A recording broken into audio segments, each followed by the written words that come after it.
৪৪,০০০ আমাদের ভাই বোন গাজী হয়েছে, যার মাধ্যমে আজকে আমরা ফ্যাসিবাদ মুক্ত বাংলাদেশ পেয়েছি, আজকে আমরা আজাদী পেয়েছি। তো জুলাই বিপ্লবের পরে আমরা সবাই বলছিলাম আমরা শহীদদের আকাঙ্ক্ষার আলোকে বৈষম্যহীন ইনসাফ ভিত্তিক বাংলাদেশ বিনির্মাণ করতে চাই, এবং একই সাথে প্রতিটি ক্যাম্পাসে ক্যাম্পাসে আমাদের শিক্ষার্থীদের গণদাবি ছিল ছাত্র সংসদ নির্বাচন দেওয়া।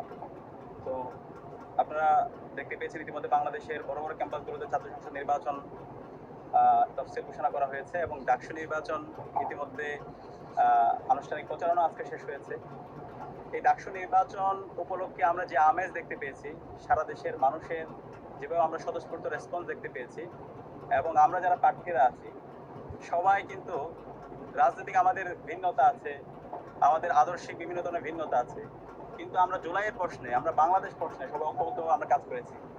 এই ধরনের একটি বাংলাদেশ নির্মাণ করার জন্য কিন্তু আমাদের শহীদদের জীবন দিয়েছে। আপনারা দেখতে পেয়েছেন প্রচারণা শুরু হওয়ার পর থেকে আমরা সকল প্রার্থীরা একই বাসে বসে, একই গাড়িতে বসে আমরা বিভিন্ন মিডিয়া হাউসে গেছি টক শো করতে। এটা বাংলাদেশের ইতিহাসে কখনো হয় না।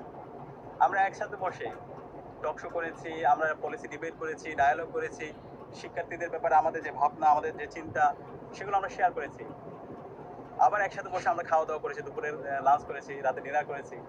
এই যে হচ্ছে বৈচিত্র্যের মধ্যে ঐক্য, সবাই যে একসাথে কাজ করা, সবাই বাংলাদেশকে ধারণ করা, শিক্ষার্থীদের আকাঙ্ক্ষার কথাগুলো বলা, শহীদদের আকাঙ্ক্ষার কথাগুলো বলা, সেই অনন্য নজির ডাকসু নির্বাচনের মাধ্যমে আমরা দেখতে পেয়েছি। একই সাথে আমরা যখন আমাদের প্রচারণা শুরু করেছি আনুষ্ঠানিকভাবে, আমরা চেষ্টা করেছি সকল প্রত্যেকটা হলে হলে যাওয়ার জন্য, শিক্ষার্থীদের কাছে গিয়ে তাদের প্রত্যাশা, তাদের আকাঙ্ক্ষার কথা শোনার জন্য। আমরা শিক্ষার্থীদের উৎসাহ দেখতে পেয়েছি। মনে হচ্ছিল শিক্ষার্থীরা এই ধরনের একটা এনভায়রনমেন্টের জন্য তারা বসেছিল। বিগত সময়ে আপনারা জানেন ঢাকা বিশ্ববিদ্যালয় সহ বাংলাদেশের সকল ক্যাম্পাস ছাত্রলীগের সন্ত্রাসীরা এক একটা ক্যান্টনমেন্ট তৈরি করে রেখেছিল।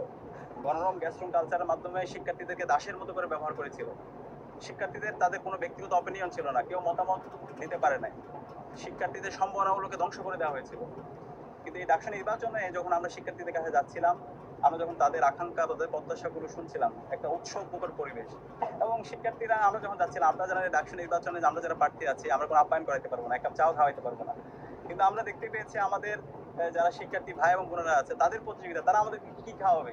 কোনো রুমে গেলে চা খাওয়াচ্ছে, কেউ কফি খাওয়াচ্ছে আমাদেরকে, কেউ আমাদেরকে মুড়ি খাওয়াচ্ছে, যার কাছে যাই আছে, কেউ বিস্কিট খাওয়াচ্ছে, কেউ চকলেট দিচ্ছে, কেউ খেজুর দিচ্ছে। প্রতিযোগিতা কি চমৎকার একটা সৌন্দর্য। তো এই ধরনের একটা বাংলাদেশ বিনির্মাণ করাই কিন্তু আমাদের লক্ষ্য।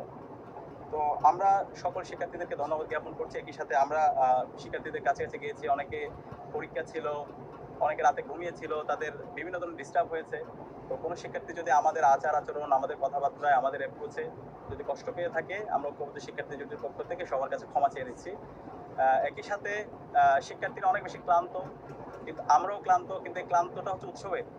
এই ক্লান্তিটা কখনো হচ্ছে ওই যে একটা মানসিক প্রশান্তি আছে যে আমরা শিক্ষার্থীর কাছে যাইতে পারছি, তাদের কথাগুলো শুনতে পারছি। ক্লান্তি হলো চেহারা আমাদের ক্লান্তির প্রতিচ্ছবি আমাদের দেখা যাচ্ছে না। আর একই সাথে আমরা ক্ষমা চেয়ে নিচ্ছি আমাদের অনাবাসী শিক্ষার্থী, আমাদের প্রায় অর্ধেক শিক্ষার্থী অনাবাসী।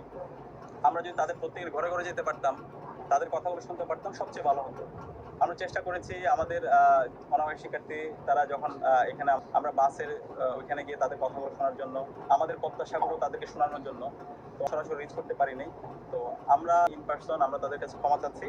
আমরা আশা রাখছি তাদের, আমাদের ঐক্যবদ্ধ যে শিক্ষার্থী জোট, সেই শিক্ষার্থী জোটের আমাদের মূল কথা হচ্ছে শিক্ষার্থীদের কথায় আমাদের কথা, শিক্ষার্থীদের ভয়েসে আমাদের ভয়েস, শিক্ষার্থীদের